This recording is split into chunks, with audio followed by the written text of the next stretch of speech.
Hello and welcome to the preview of Manchester United taking on Aston Villa tomorrow being Friday, and it's at Villa Park. Now I've got to meet Joey to discuss the game. It's been moved to a Friday night this season for, I think it's the first of going to be many on a Friday night in the Barclays Premier League. Now going into this game, we've pretty much got a fully fit squad again, so it should be pretty much the same team or the same squad as the game against Tottenham. Do you see anything different with this game being at Villa Park? Because obviously we haven't got a very good away record over the last season or so. Well, especially last season. The previous season, our away form was better than our home form, actually. But so are you expecting a tough game from Aston Villa? Yeah, I think more. Can you move? There you go.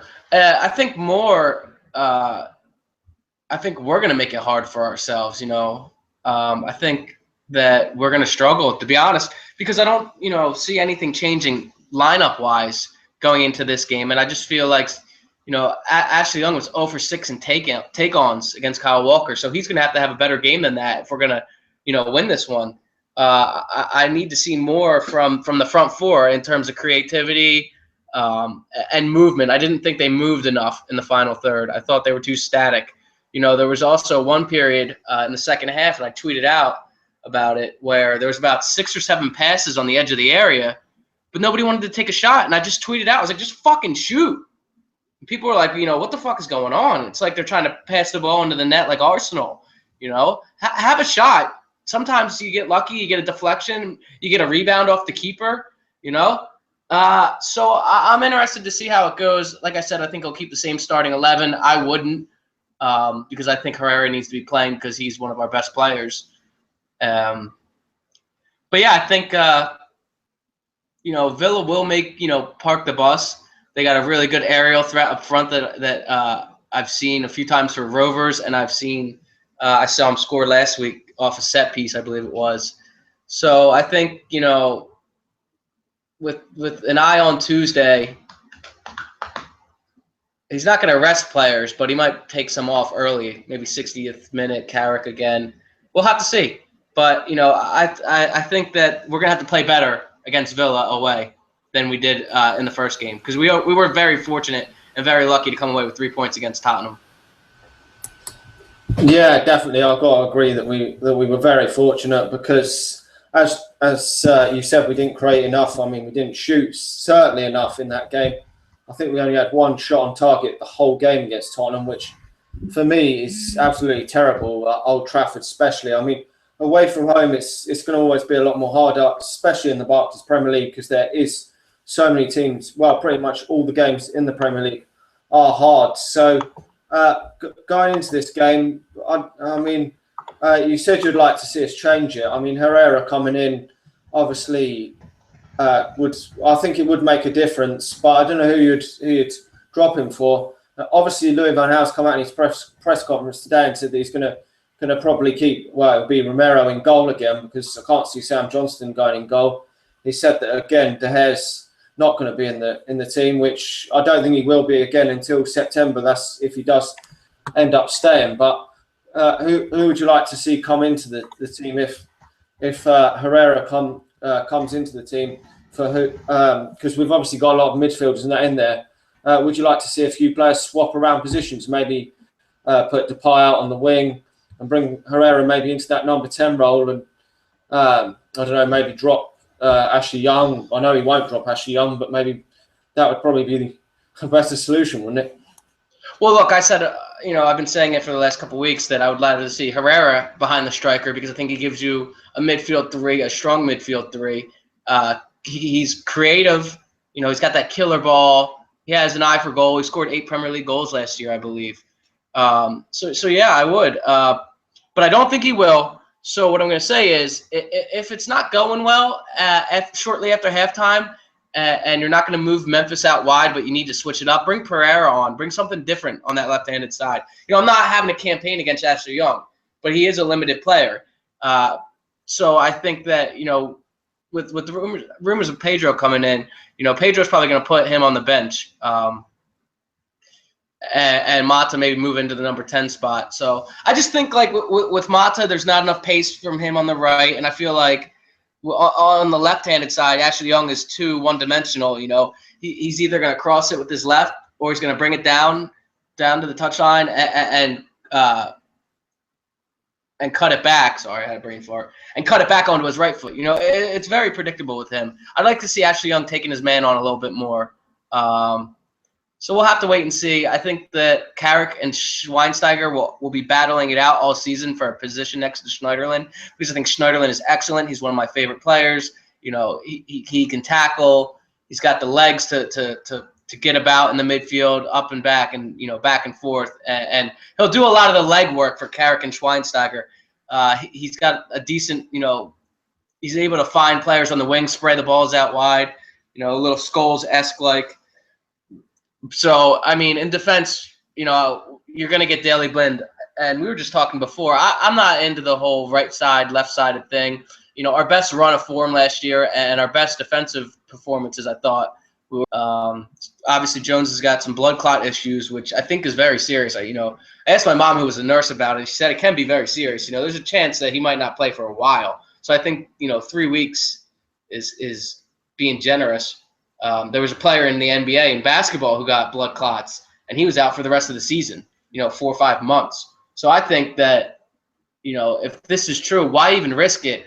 We should be interested in a center back even with Jones on the team and available for selection, let alone him not around. So we'll have to wait and see how he lines up, but I think there's not going to be a change. But I think with Blind at left center back, I thought he did a good job against Spurs. Somebody left a comment on another video and said he was awful. I didn't think he was awful. I thought he was all right. And it's going to be like this every single week. Last week it's Harry Kane. This week it's Rudy Gestede. I think it's Newcastle after that. It's going to be that new signing Mitrovic or whatever the hell his name is. Whatever Bruges striker's name is. They're going to abuse Blind. They're going to and eventually he's going to get goof up and he's going to let a goal in, and then it's going to be moan, moan, moan. We told you, we told you, we told you. So, until then, I'm going to have confidence in Daley Blind. I'm going to support him. He's putting on the shirt. He's putting on the, the badge on his chest, and he plays for the shirt. He gets it to play for Man United. So, I'm going to support Blind no matter what. Even though I would like to see another center back brought in, I'm still going to support Daley Blind. Yeah, definitely. I think he did all right against Tottenham, but obviously it's not been one of his natural positions over the last few years. So it wasn't easy. We do desperately need to bring another centre back in. I just don't really understand why we've left it till this late on to bring a centre back in. Really, do you think they're interested in John Stones?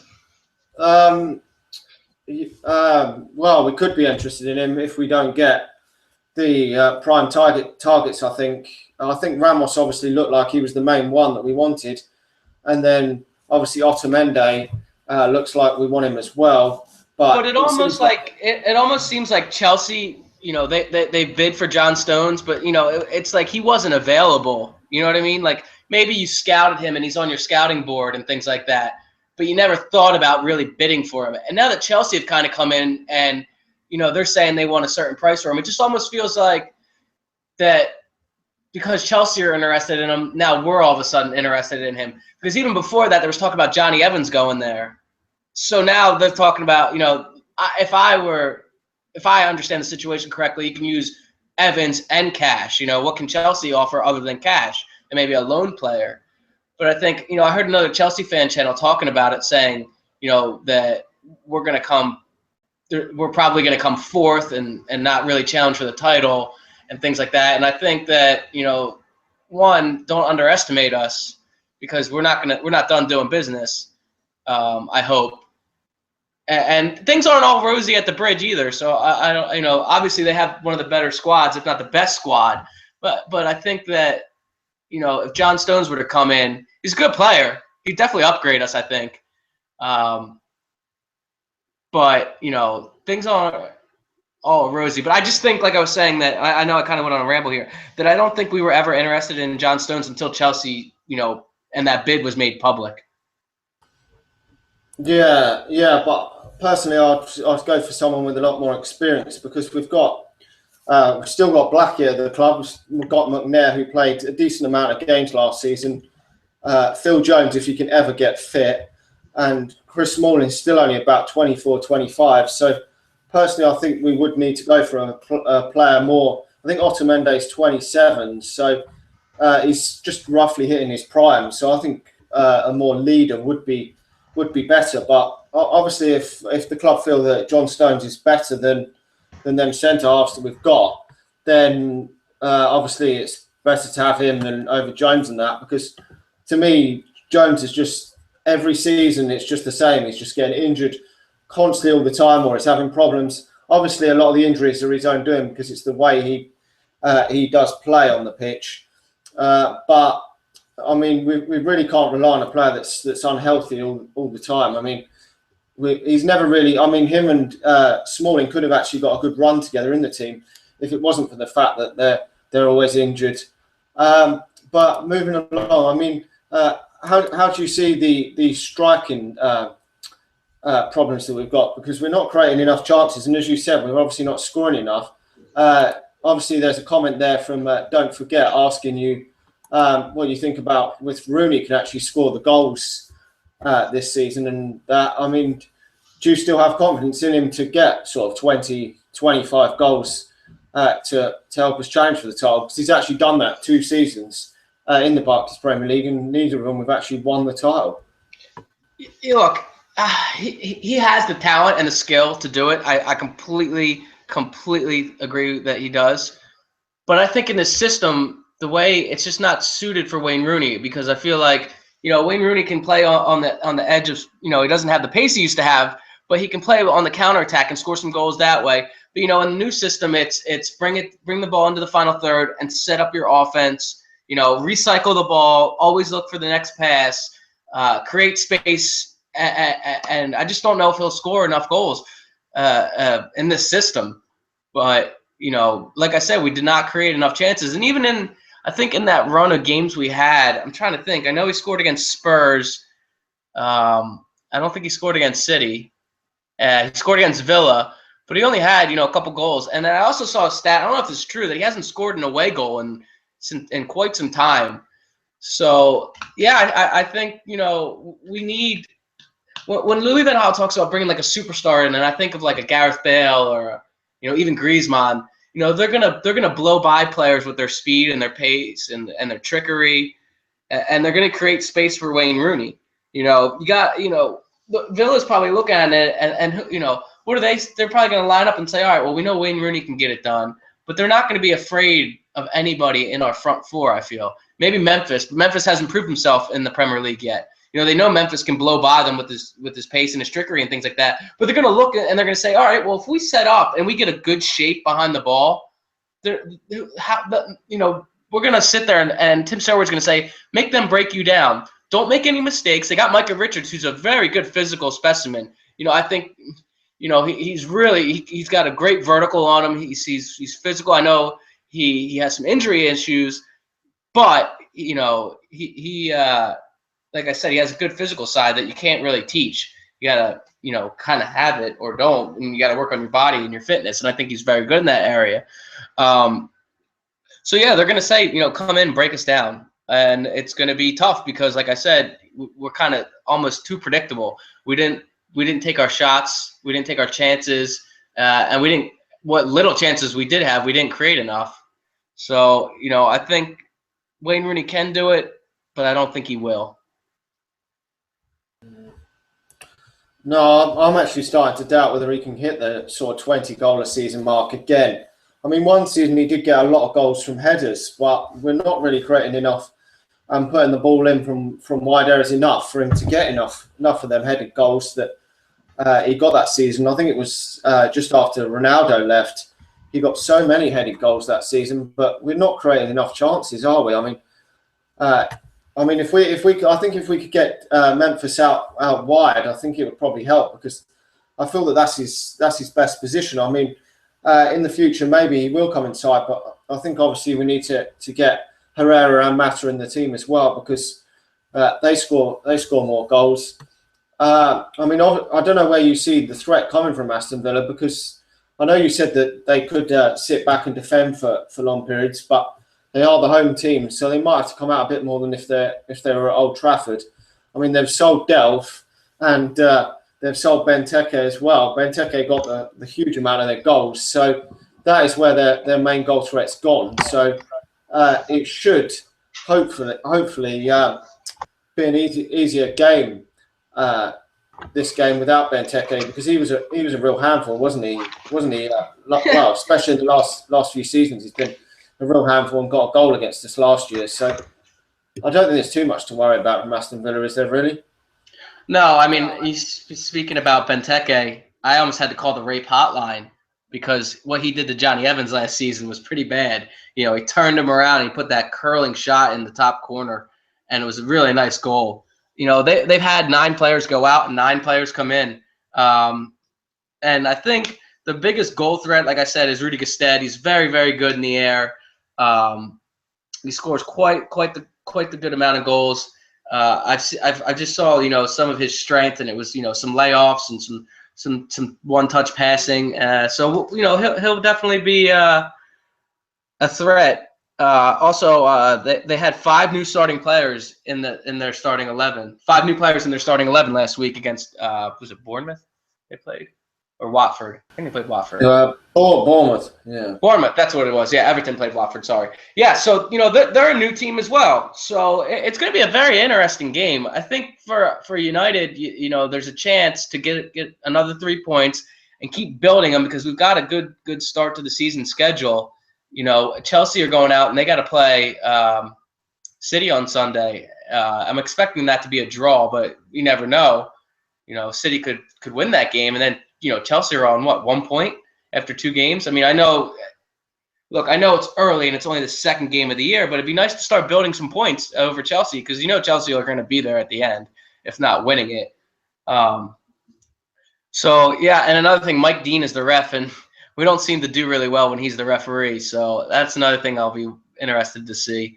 But, you know, as I'm confident, but I'm not expecting us. I wouldn't be surprised if we struggled. That's why I predicted a 1-0 win. And I don't even care if it's another own goal. If it's 3 points, I'm happy with it.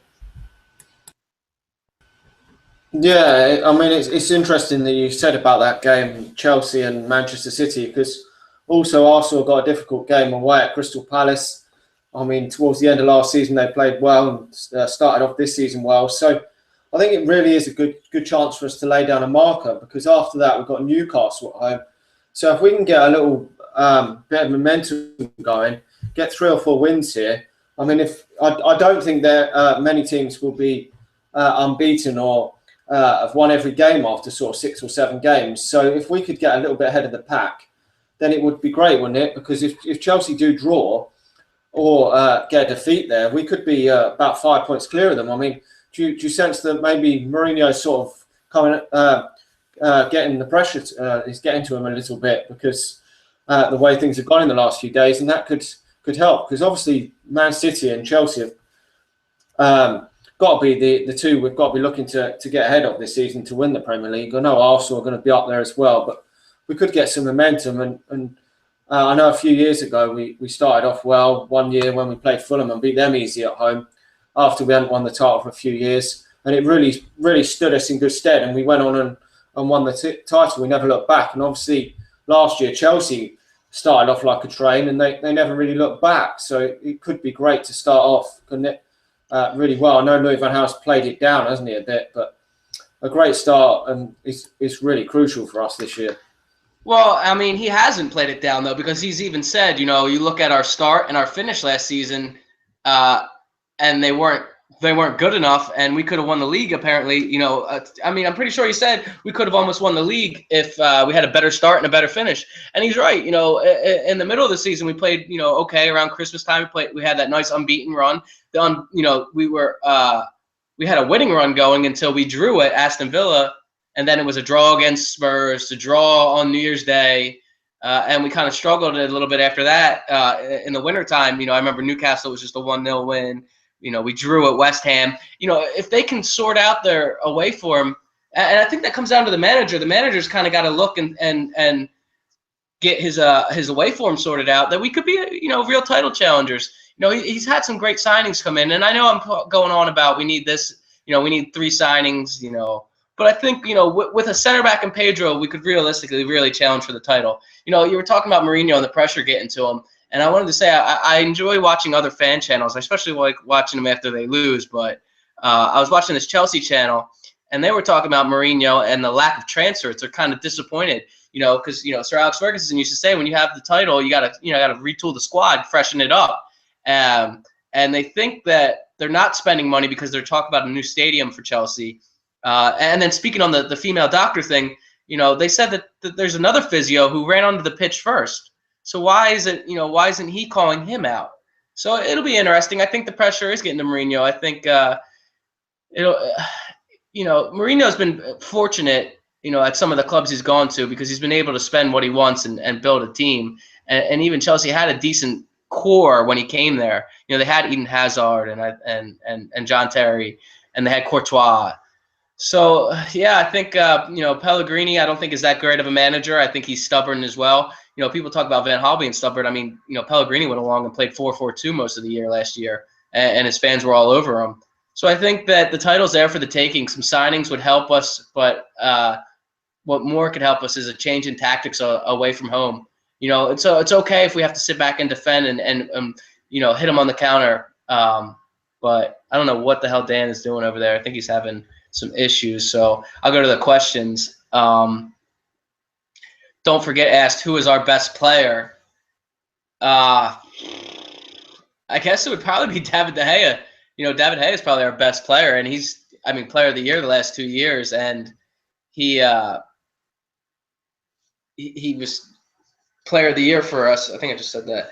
So I think David De Gea right now, in terms of, world class, we don't have a lot of world class players. We have a lot of very good players, but not the top tier. Schweinsteiger, there's questions about his fitness, but when he came on, he really impressed me. I really like Schweinsteiger. I've always been a fan of him, and I'm really happy that we signed him because he brings leadership and he brings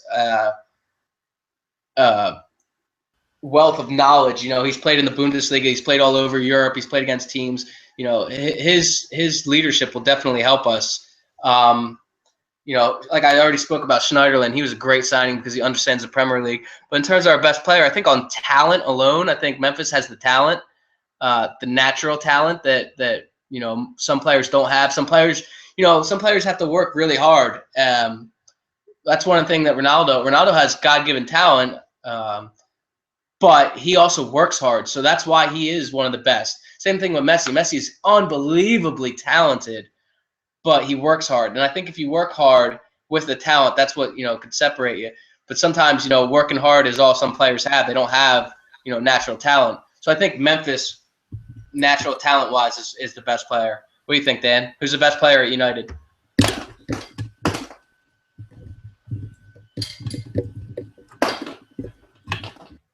All right.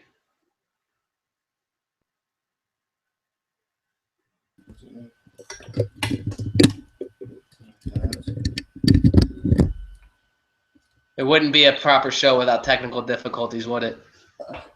I'm back. All right. I can't see you, but we had a question was, who was our best player? And I said David De Gea in terms of, being world class, because I think David De Gea is in the conversation for, top 2 or 3 goalkeepers in the world. There's Neuer, Courtois, him.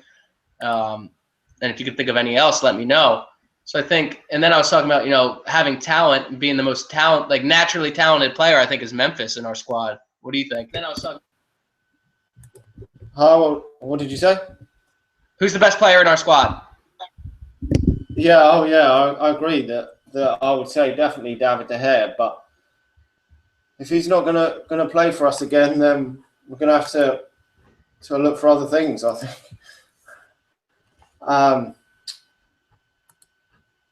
Hopefully we can get some more main men this season. With Memphis now coming in, hopefully he can take over because I don't really want to see David De Gea or any goalkeeper really becoming the main man because of the amount of chances that we gave away last season. We didn't give so many away against Tottenham, but hopefully over the whole season, the goalkeeper doesn't become man of the match so often. I mean, we need someone more. I'm not saying we're going to get another player like Ronaldo, but another main man, a Hazard type of player to carry the load on a more regular basis. Yeah, I agree. You don't want to have your goalkeeper being your best player, but at the end of the day, if he is, that means that, you know, either you got to draw or win. You're not going to give the goalkeeper the best player if we lose. So I think we should talk a little bit about transfers now, or lack thereof in the last couple of weeks. You know, there was that right before we went on tour, we signed, you know, Schneiderlin, Schweinsteiger that weekend, and Darmian, and then Romero came in. There's a guy on Twitter called Jonas, and he's a really, really good guy. I've heard him on a podcast talking, and there's an update on the Otamendi situation coming from Marca, the Spanish-based paper, and they're saying that Valencia are calling in a group of lawyers to study how much they could earn on taxes if they sell him. And the Marca is also saying that Otamendi's future is unclear, that he does want to leave Valencia. The club is preparing for him to move to the Premier League. And following Madrid's no to United, for Sergio Ramos, the situation is reactivated. And Marco is suggesting that we are interested in Otamendi. But I think a big piece of this puzzle, and that's what Jonas is saying, is Ezekiel Garay. You know, that Valencia want Garay to replace Otamendi at Valencia. You know, Pasha, you know, the other foul-mouthed Yank, you know, the other half of it, was saying he was talking to one of the journalists, and he was getting briefed from Zenit, and Zenit was saying, you know, there's no news on Garay, we're not selling him. But you know, it's just conflicting reports. You know, we've talked about, you know, John Stones earlier, and we've talked about Nicolas Otamendi, and there's just a lack of world-class center backs out there. There's a lack of really good, high-quality center backs out there, and the top ones are at clubs that, you know, are winning things, and they're getting paid, and there's no reason for them to leave. So that's why with Nicolas Otamendi, you're looking at a guy who's in the team of the season for La Liga. He's one of the best players. Had excellent games against Barcelona and Real Madrid. He scored against Real Madrid, I believe, with a header. He might have even scored against Barcelona. He's physical. He's not the tallest. He's only 6 foot, so he's only an inch taller than Blind. But, you know, he seems to be the target that everybody wants to see, including myself. The other one we've talked about is John Stones. And then other than that, you look around, and who else could United go out and sign that's going to improve their selection? You know, Chris Smalling, for me, is turning into one of the top center backs in the league. You know, he was excellent against Spurs. After that red card last season, he was absolutely fantastic. You know, he's always been my favorite out of the three of him, Jones, and Evans. And I think if he stays healthy, that he'll be a rock at the back for us. But you look around, and there's just not a lot of players to get out. And even in the forward line, you know, Pedro is only available because he can't get into the team for Barcelona. You know, if he was there, who else could? You know, there's Kevin De Bruyne, but 46 million pounds is a lot of money for him. Especially, you know, I don't want to call him a Chelsea reject, but he straight up told Jose Mourinho, "I'm not going to track back." You know, and that's one of the reasons he was sold. He didn't fit Mourinho's plan or Mourinho's philosophy. So there's just a lack of already proven talent out there. You know, we seem to be all over Thomas Muller, and if they name their price, and I fully believe United would smash a record to sign Thomas Muller. Same thing with Gareth Bale, but these players just aren't available. So it's not a case of, you know, United being cheap. I think it might be in the case of Pedro, because they're looking at it like this: Pedro wants to leave. Why should we pay the buyout clause? But he's not gonna, you know, make a big scene about it. He's not gonna, you know, whatever, you know, not play or threaten to not play. You know, just pay the fucking buyout clause on that one and get him in, because you saw, you know, he's a quality player. More, you know, more experience added to the squad. But, you know, we'll have to see. Yeah, so like I was saying, I mean, I know I kind of went off on the transfers. If there's any center backs that you guys think that could help United and improve United, let me know, because I just think there's a lack of world-class center backs. Yeah, you're definitely right. I mean, without the ones that you've actually mentioned, it's really difficult to see where we could actually get any more centre backs. But I'm still not sure on the Stones one, but hopefully the Otamendi one will happen. I really do hope he doesn't end up at Manchester City. It will be quite bad if he does. But I'm hoping the Pedro deal can get done as well. We should really just do the buyout clause, as you said. But I'm really, I think we do really need 3 players in if we keep De Gea.